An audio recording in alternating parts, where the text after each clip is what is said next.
De la faillite aux milliards de dollars. Le retour improbable de Nokia. En 2008, Nokia est intouchable. 76 milliards de dollars de chiffre d'affaires. Un téléphone sur 3 vendu dans le monde porte son logo.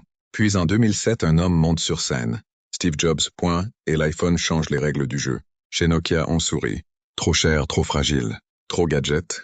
Leur téléphone survivrait à une chute. Pas celui-là, erreur fatale.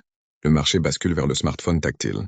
Nokia s'accroche à Symbian, un système lent, complexe, détesté des développeurs. Le N97, censé tuer l'iPhone, devient un symbole d'échec. En quelques années, la part de marché s'effondre. De 33% à moins de 3%. Alors en 2010, un nouveau CEO est nommé. Son premier message interne est brutal.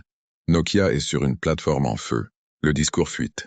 La confiance s'évapore. Les ventes plongent encore plus vite. Puis vient le pari de trop. Au lieu d'Android, Nokia s'allie à Microsoft. Windows Phone. Un troisième écosystème qui ne décolle jamais. En 2014, l'irréversible se produit. La division mobile est vendue à Microsoft pour 7,2 milliards de dollars. Nokia disparaît du grand public. Beaucoup parlent de fin définitive.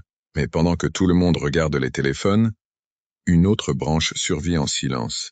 Les réseaux, les infrastructures télécom. Les coulisses d'Internet, un homme prend les commandes, Rajiv sourit.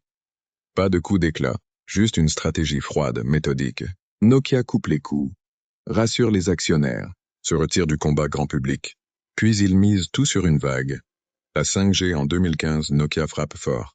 Il rachète Alcatel-Lucent pour 16,6 milliards de dollars en payant en actions. Dans le deal, Bell Labs, un centre de recherche à l'origine de technologies clés d'Internet, ainsi que 29 000 brevets, qui donnent une longueur d'avance à Nokia dans la 4G et la 5G. Résultat, des puces réseau plus rapides, moins énergivores. Des contrats avec Vodafone, AT&T, NTT Docomo. En 2020, plus de 100 accords commerciaux 5G sont signés. En 2022, le chiffre d'affaires repasse au-dessus des 20 milliards de dollars. Aujourd'hui, Nokia détient environ 29% du marché mondial de la 5G hors Chine.